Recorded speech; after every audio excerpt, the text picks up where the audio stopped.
Okay, this is our second example for vector surface integrals, and we want to find the flux of the vector field given as 0, 0, -1 across the slanted tetrahedron z equals 4 minus x minus y in the first octant. And we're told that we want the normals to point in the positive z direction.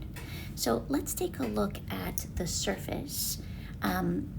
The tetrahedron is a 3D object, but we want the surface of this, right? We want the plane, the slanted plane. So here's the equation of our surface. Let's go ahead and graph this. And we've got, if we can use intercepts, when x and y are both 0, we have a z intercept of 4. When z is 0 and x is 0, y is also 4. And when y and z are 0, x is also 4. So we have, here's the slanted plane in the first octant. And so this is our surface. And the normals to our surface point in the positive z direction.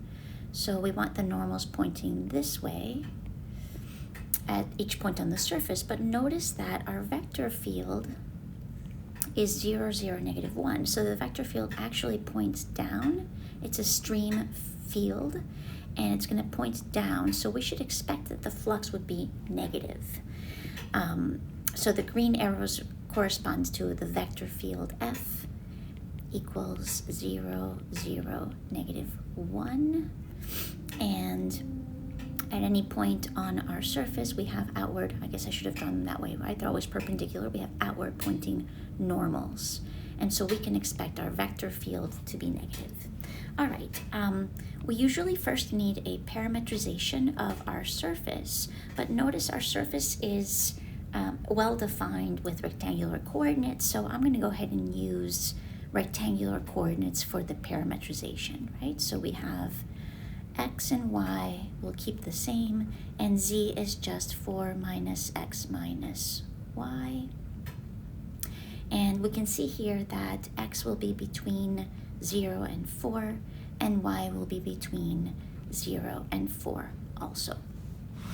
However, we do have a formula for flux when our surface is defined explicitly.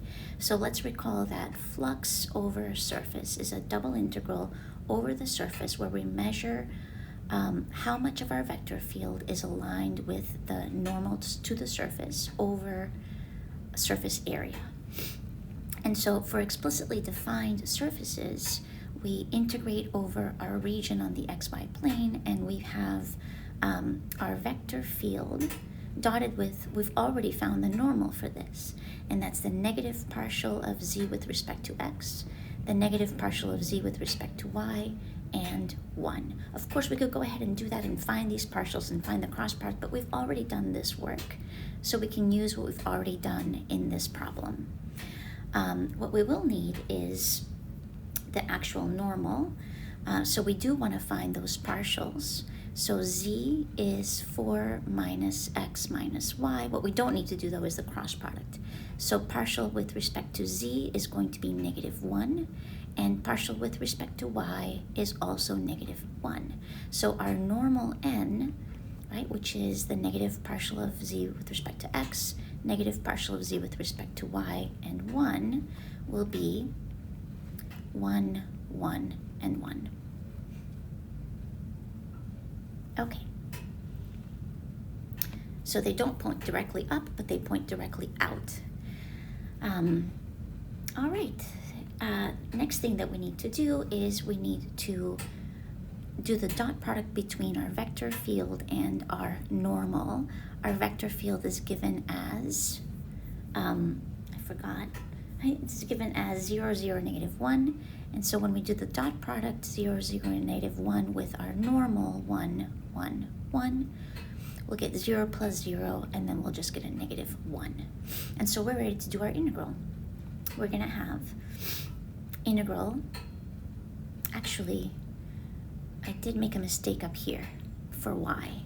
So let's go back to our values here. If we look at the xy plane, so let me correct our limits of integration. On the xy plane, let's focus on that. Sorry about that mistake. So on the xy plane, we have the following, right? We know that x goes from 0 to 4, y goes from 0 to 4 in this case, but we just want this piece. So if we're going to integrate over this region, this is going to be, y will have the equation, the slope is -1, so it'll be negative x plus 4. So if we do y simple, I took a little shortcut at the beginning and made a mistake. If we do y simple, y will be between 0 and negative x plus 4, and x will be between 0 and 4. We could do x simple also, but I choose y simple in this case since I wrote the equation of the line in terms of x. And we're ready to set up our integral. So we'll have a double integral where x is from 0 to 4, y is from 0 to negative x plus 4, and we're integrating -1 dy dx. That is our vector surface integral. And so this will be, if we work on the inside integral, we'll have a -1 times negative x plus 4, or x minus 4 dx. And integrating with respect to x, we'll get an x squared over 2 minus 4x from 0 to 4. And so here we'll get 8 minus 16 minus 0, and so this gives us a value of -8.